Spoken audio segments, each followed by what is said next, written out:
구독자 여러분 안녕하십니까? 오늘은 25년 11월 23일입니다.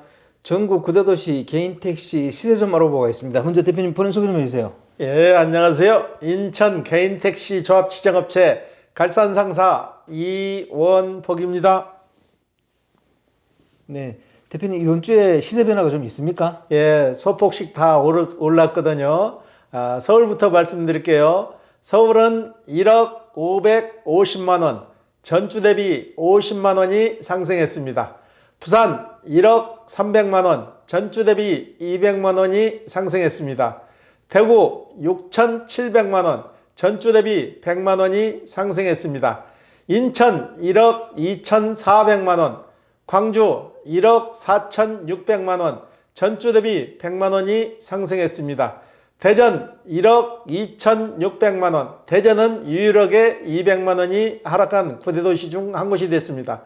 울산 1억 700만 원, 전주 대비 400만 원이 상승했는데 울산 같은 경우 우리가 지부에 연락했을 때 1억 300이라고 해서 우리 구독자분이 바로 전화가 오셨어요.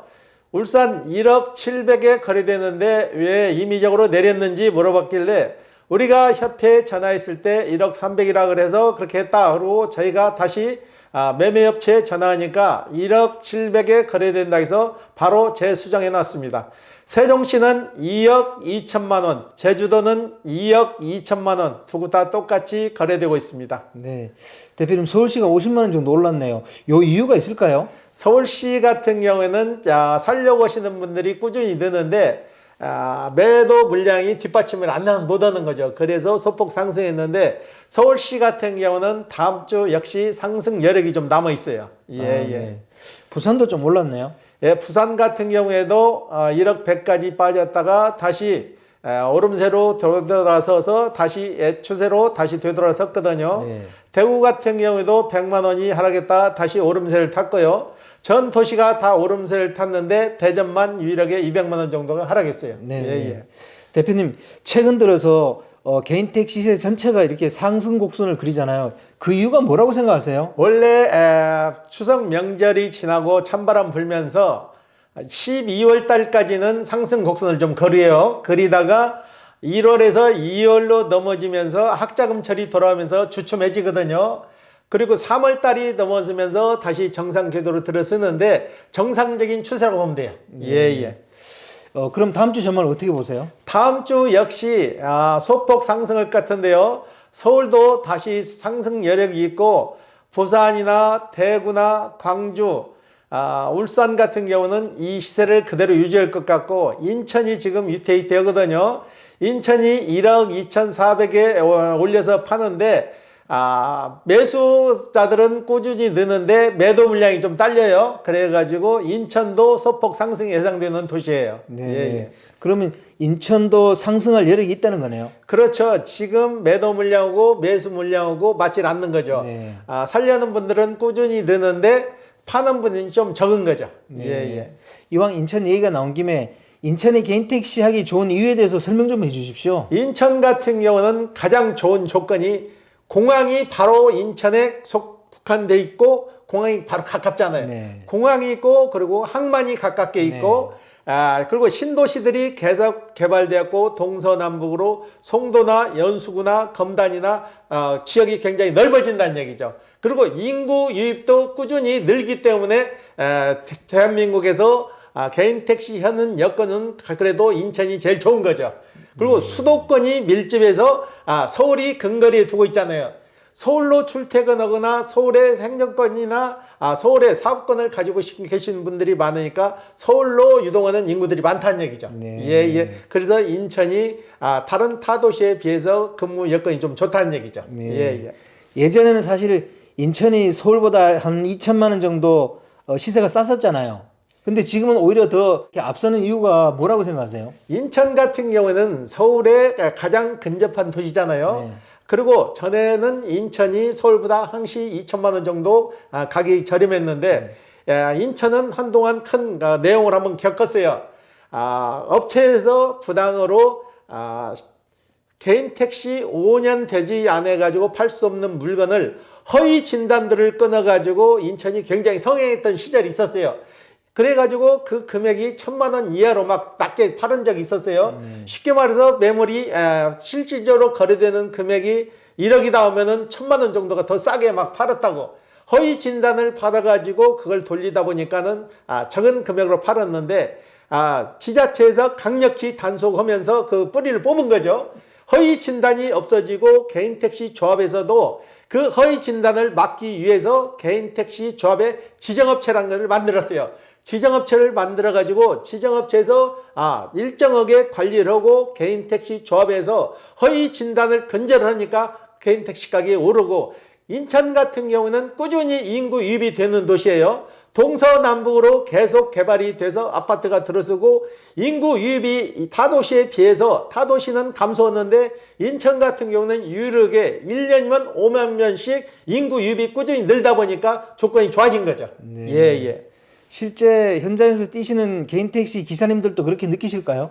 그러면요, 개인 택시 기사분님들도 그걸 아시더라고. 타도시는 인구가 주는데 인천 같은 경우는 인구가 꾸준히 늘고 있다.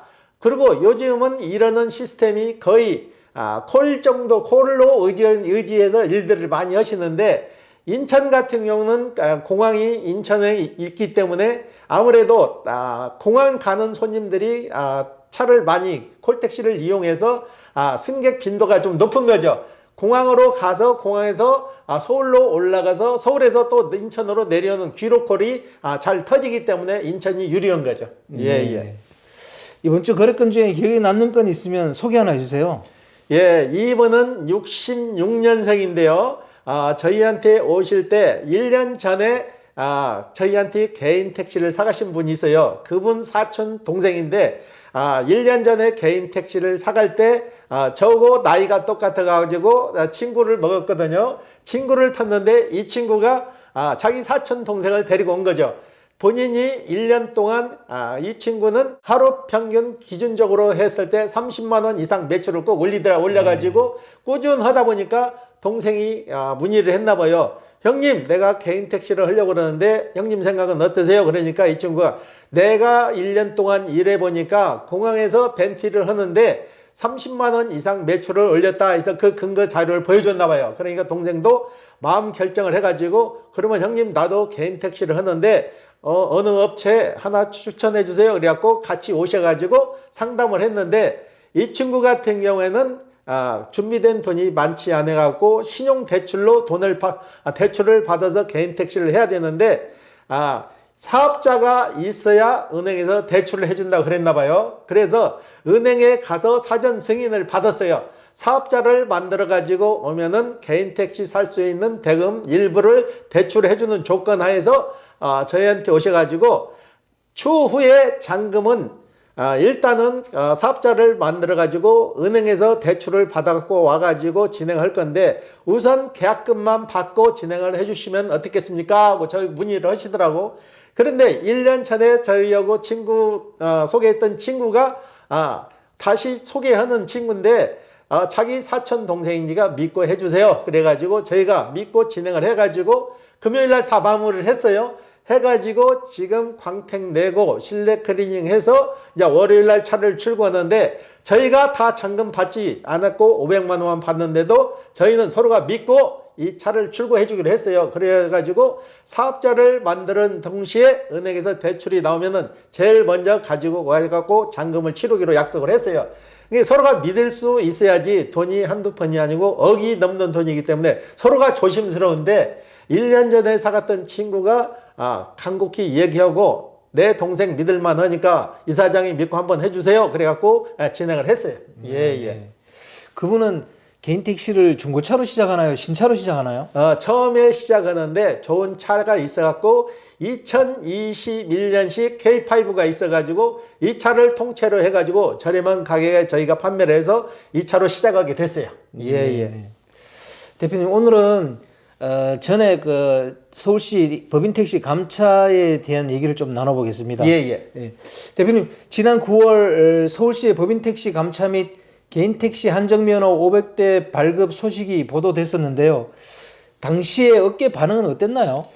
금방 시행돼가지고 법인 택시, 휴먼 택시가 1000대가 감차해서 500대가 개인 택시로 전환돼서 바로 나올 것처럼 그렇게 광고를 했잖아요. 네. 그런데 이게 뉴스마다 좀 틀린 점이 있더라고요. 연합뉴스 소식에 의하면은 국토교통부에서 승인만 했다는 거죠. 네. 법인 택시를 감차해서 개인 택시로 전환하는 그 특례를 교통부가 승인만 했다는 거죠. 지금 서울 법인 택시 대수가 22,567대인데 지금 휴업해서 운행하지 않는 차량이 7,042대 정도가 되는 거죠. 그러니까 휴먼 택시가 너무 많은 거죠. 2020년에 전액관리제로 실시를 했는데 안착하지 못하고 기사를 거지 못한 거죠. 그 안에 또 코로나가 터져가지고 코로나로 인해서 그 기사를 많이 뺏긴 거죠. 일반 퀵 서비스로 많이 뺏긴 기사가 돌아오지 않고 그 퀵에 머물러 버린 거죠. 그래서 법인 가동률이 2019년에 50.4%밖에 안 된 거죠. 2022년에는 32.5%. 그러니까 법인 가동률이 많이 떨어지는 거죠. 네. 예. 그런데 최근 한 신문사 보도에 따르면 서울시는 법인 택시 감차 사업을 진행한 적이 없다고 밝혔는데요.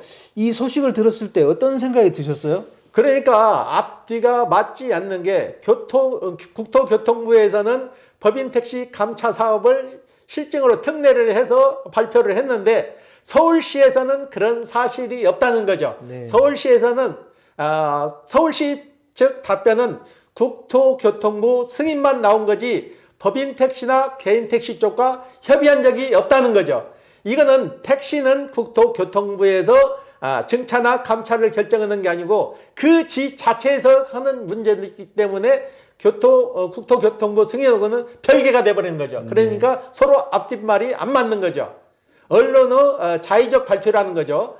국토교통부 해당 내용은 승인 내용은 기한은 2027년도 7월 말까지고 서울시 해당 정책 추진할지 안 할지 여부에 대해서는 내년에 판단할 예정이라고 그래요.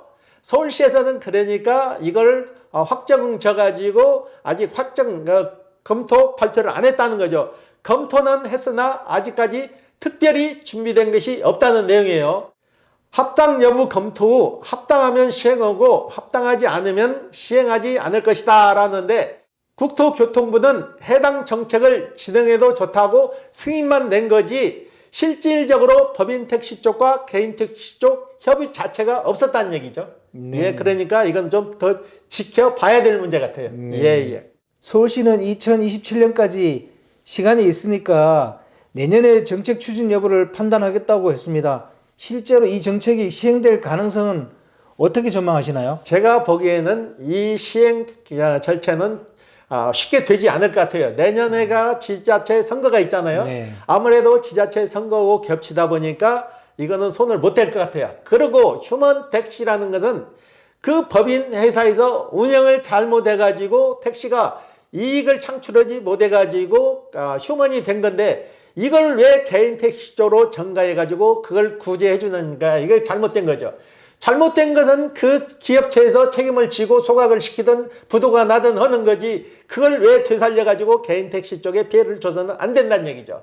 일반 기업도 마찬가지잖아요. 기업을 운행을 잘못했으면은 그 기업에서 부도가 나든 어떠든 그 기업에서 책임을 지는 거지 그걸 구제해가지고 다른 쪽으로 전가시켜서는 안 된다는 얘기죠. 예. 만약 이 정책이 실제로 시행이 된다면 법인 택시하고 개인 택시 업계에 어떤 영향을 미친다고 생각하세요? 당장 개인 택시 쪽은 피해를 받을 수밖에 없는 거죠. 휴먼 택시 1000대가 없어지는 것은 어차피 움직이지 않는 차니까 가만히 놔둬도 피해가 없는데 500대가 개인 택시로 전환된다면 일개 도시 택시가 늘어나는 거랑 똑같다고. 소도시가 늘어나는 거 똑같은데 기존에 가뜩이나 어려운데 500대가 나와가지고 기존에 하던 택시하고 같이 어떻게 보면 나눠 먹는 형식이 되는데 가뜩이나 근무 형태도 안 좋고 벌이도 시원찮은데 그걸 500대가 더 들어와 가지고 이익을 나눈다는 것은 그 이용에 맞지 않는 거죠. 예. 서울시가 이 정책을 추진할지 말지 판단하기 전에 개인 택시 업계와 충분한 협의가 필요하다고 보시나요? 당연히 개인 택시가 주 사업인데 개인 택시 대수가 월등히 많은데 개인 택시 의견을 듣고 개인 택시 쪽에서 오케이 사인이 나야 진행이 하는 거지. 개인 택시 쪽은 결사적으로 반대하는데 일방적으로 몰아붙이게 되면은 아무래도 부작용이 생길 수밖에 없는 거죠. 네, 예, 그렇죠. 예. 네. 이번 일을 겪으면서 서울시와 업계가 향후 이 문제를 어떻게 접근해야 한다고 생각하세요? 지금 이 개인 택시 증차나 감차 정책은 그 지자체에서 하는 거지 국토교통부에서 하는 게 아니잖아요. 네. 그걸 잘못 아신 것 같아요. 지자체에서 처음에 증차했을 때도 지자체에서 해준 거지 국토교통부에서 몇 대 증차해 주라고 해서 증차한 게 아니잖아요. 증차해가지고 법인 택시나 개인 택시가 대수가 늘어났을 때는 그 지자체에서 잘못 판다는 걸로 해서 지자체에서 책임을 져야 되지 슬그머니 그 서로의 책임 한계를 떠넘기서는 안 된다는 얘기예요. 예, 예. 네.